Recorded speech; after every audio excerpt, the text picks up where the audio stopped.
Thanks you get for years of service. Years of service, carefully mixing sand in the sugar and switching the number plates of the donkey carts. Hey, that's a very stilted view. What about all the other top-quality bargains we offer? Ah, yes. All those once-in-a-lifetime, never-to-be-repeated, absolutely didn't fall off the back of a cart offers. Exactly. Plus, we keep the economy of the city running. By giving small sums to the less smelly beggars?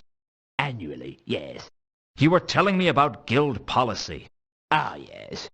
Anyway, it was decided that it would be the Merchants Guild's policy to fully further the aims of its members, advertise the civic charms of Ankh-Morpork, and beat 7 kinds of hell out of anyone with a leather loincloth. Advertise the civic charms of Ankh-Morpork? Are you saying you don't like Ankh-Morpork? Oh, no. Absolutely not. I heard what you guys did to Castroaster. Damn straight. He got tired real quick. This doesn't explain why you can't discuss the murder with me. Well, the Merchants Guild is supposed to be the shining beacon that shows the rest of the world how unsurpassably wonderful Ankh-Morpork is. By robbing them blind? Oi! Watch it. Sorry. Continue. Anyway, the point is, it's bad publicity if we're seen to have a murder in our ranks. Couldn't you sell it as a tourist attraction? What? You know, come to Ankh-Morpork, site of the infamous counterweight killings. Show some respect. A merchant lies dead, struck down in his prime. So do half a dozen other people. True, but they weren't merchants. So how exactly do you go about advertising the civic charms of Ankh-Morpork? We pursue those misguided people who publicly fail to recognize the many attractive points of this fine city. Pursue? Yes, we hire large gangs of men with ears like fists and fists like walnuts to point out that Ankh-Morpork is in fact a marvellously clean and decent city in which to live. A process whose ongoing nature might be swiftly curtailed if they don't shut up right now. I suspect they see sense. Oh yes, even if their eyes are a bit swollen.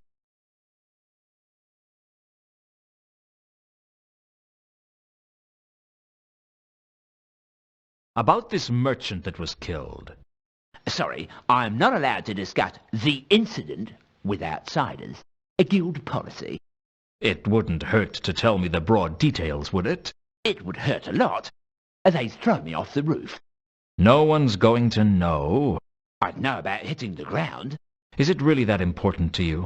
The Merchants Guild takes its policies very seriously. So it seemed. I had to find a way to exploit that.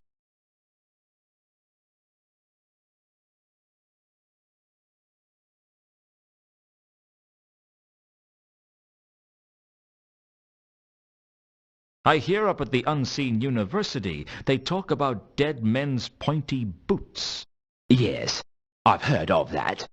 Really? Yes, they ask no questions about how a wizard's shoes were emptied. Operate the same policy here, do you? What? Hey, what are you implying? Well, you know. Here you are, stuck on the door. Then a merchant gets killed, leaving a vacancy in the hierarchy. I did not kill Gaming. But there aren't any witnesses to that, are there? There aren't any witnesses at all. He was alone in the guild house when... Oops. Thanks for the information. Wait. Don't tell anyone I said anything. They'll lynch me. I'll keep quiet if you tell me everything you know. No. I've already said too much. Well, it was good while it lasted. Now all I had to find out was how Gaiman had been killed. And I had a feeling I wasn't going to learn that here.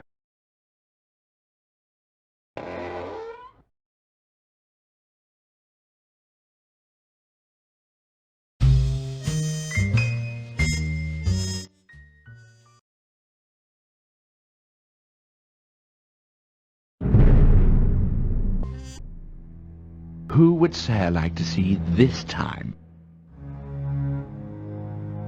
Can I see the Count? I am not in a position to know how good your vision is, but you may see the Count.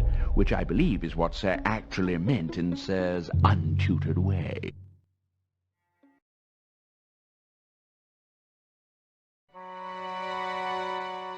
Still here, I see. In a sense.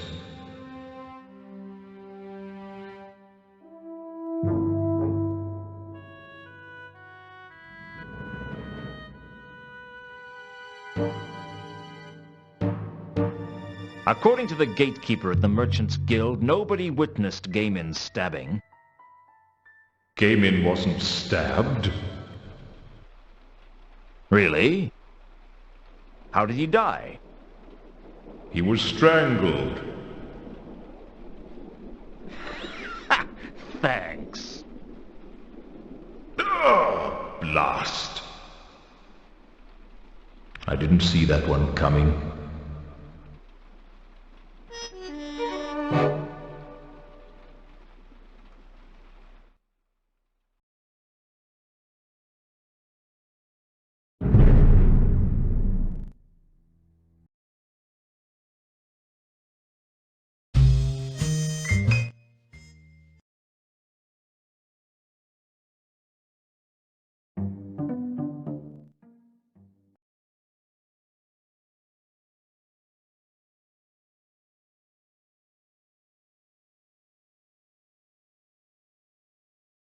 I had a feeling I wasn't going to get away with stealing the book.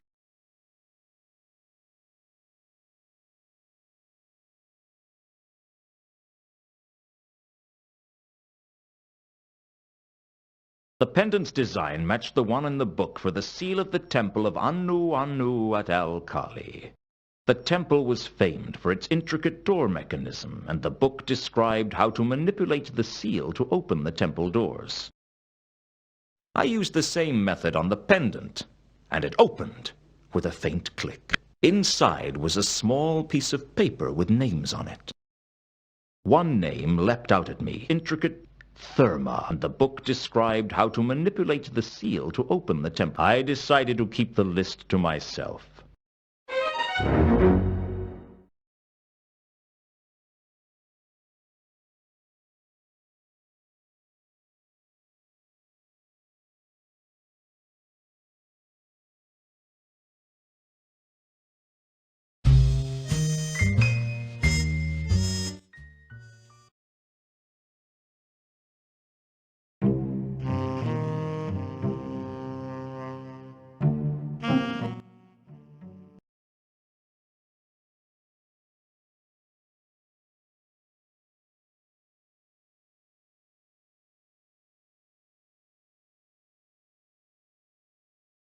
You wanted to see me. I tried to reach you at the mansion, but you're never around when I need you. You never need me when I'm around. A funny thing happened to me the other day. You arranged all this just to tell me an anecdote? It's a funny little story. I think you'll like it. I'm listening. The other night, someone stuck a sword through my ribs. Ah, it must have been someone who knew you well. The thing is, not long afterwards, I was in my coffin thinking about it when I realized I wasn't dead. That was lucky. Luck was not a factor. Why did you do it, Carlotta? Do what? Make me a werewolf. If I hadn't, you'd be dead. Would you prefer that? That's not the point, and you know it. You did something to me that was going to change who I was for the rest of my life, and you didn't even tell me. I didn't think you'd understand. Besides, it wasn't as if I planned it. Are you telling me you turned me into a werewolf by accident? How long have you been a werewolf now? Not long. Have you felt what it's like? That force that pulls on you, that draws your attention to every jugular, pulsing with life? The irrepressible call of fresh blood? A sudden attention to the phases of the moon? I have to fight to keep control. We all do. Coming to a city of 1 million people, it's like a starving monkey wandering into a banana plantation. You learn to live with it. And you decided to infect me with lycanthropy? Infect is such a negative word. I prefer blessed. You think this is a gift? Of course it's a gift. It's the greatest gift I could give to someone, and I chose you. Why? You're a smart man, Lewton. Figure it out.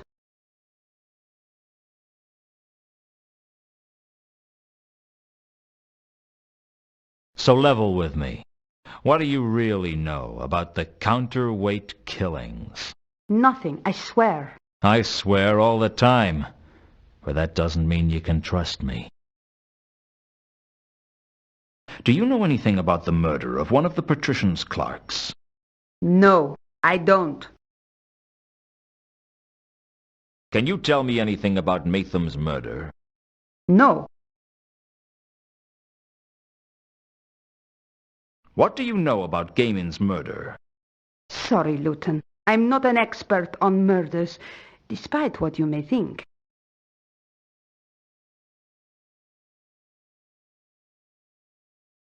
Reagan's dead. I'm not surprised. You don't seem to care. Everybody dies, Lewton. Mundy, Reagan, even you. What's your point? No point. That's just life. Where were you when Reagan was killed? When was he killed? Shortly after dropping you off at the Temple of Small Gods. Well, there's your answer then. I told Carlotta when Malachite was murdered, and asked her where she was at the time. I was at a service then. Why do you ask? A service? I happen to enjoy services. I bet I would too. Why don't you invite me to one? I wouldn't be allowed to bring an unbeliever. How do you know I'm an unbeliever? I doubt you believe in anything. A man can change. Don't you have a recruitment policy? I'd rather not talk about religion. It's such a controversial subject. I can't help but notice that your recurring alibi for the murders is that you were at the Temple of Small Gods. Everyone needs a little solace now and then. You seem to need it a lot. I'm not easily satisfied. Which god is it that you worship? I really don't like to discuss religion. Come on. I only want to know the name. All right. Her name is Errata, but I don't appreciate you prying into my spiritual affairs like this. Can I pry into your physical affairs? My affairs are never just physical. I bet you say that to all the boys.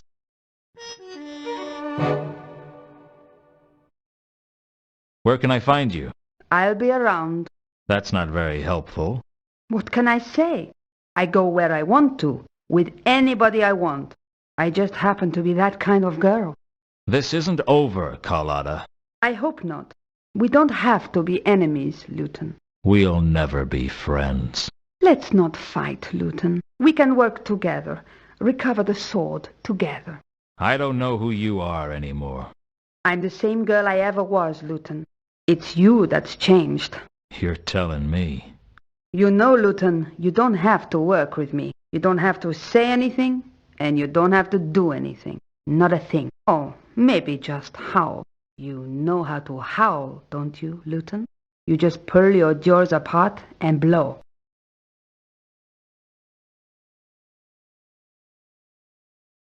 After Carlotta had left, I sat alone in the cafe, thinking about my problems. As bad as it seemed, my life was still better than it was a few years ago. Back then, I would have sat alone in the cafe, drinking through my problems.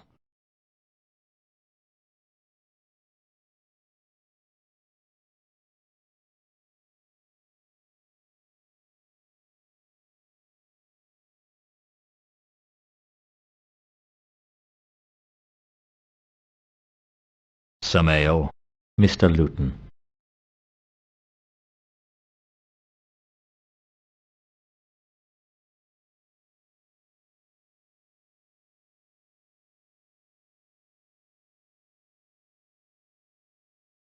Have you heard about the murder of one of the patrician's clerks?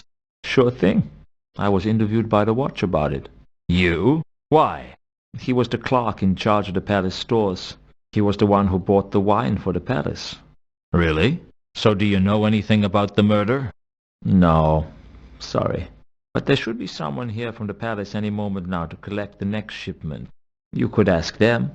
I guess I could, but I doubt they'd tell me anything. Thanks again, Samael. No problem, Mr. Lewton.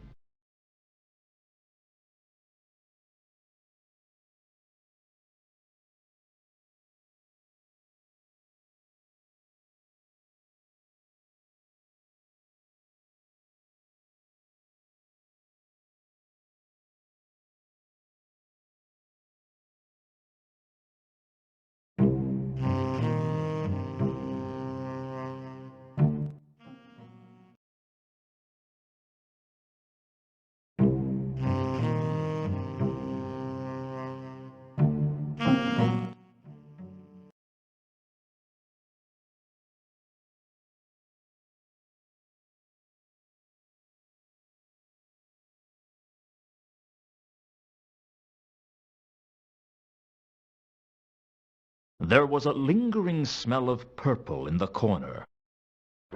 It was too scattered for me to remember it. There were some faint traces of a light blue scent in the corner of the cellar.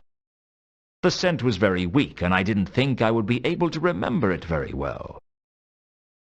The predominant smell in the cellar was of red wine, considerably more pleasant than the smell of the river, at least.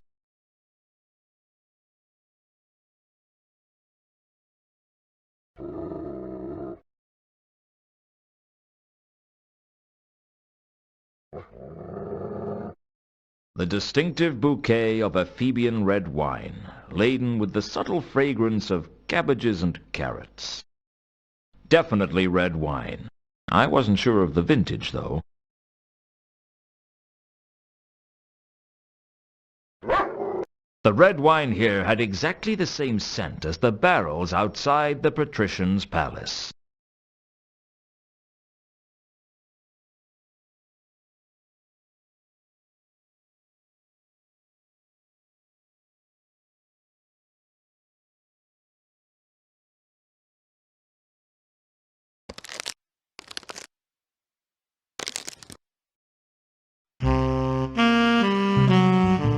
I had a long wait, but it paid off.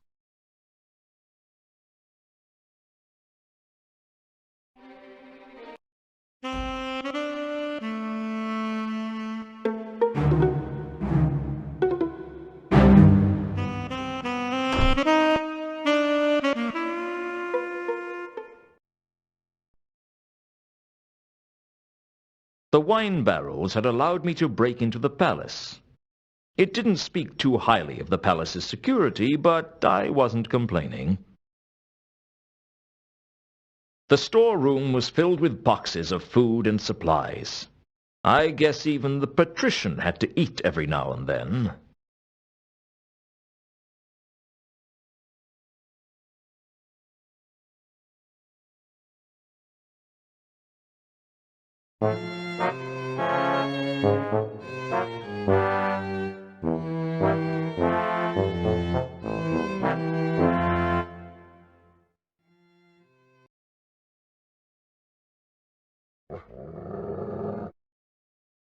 I guess they didn't have an open-door policy. There were people talking behind the door.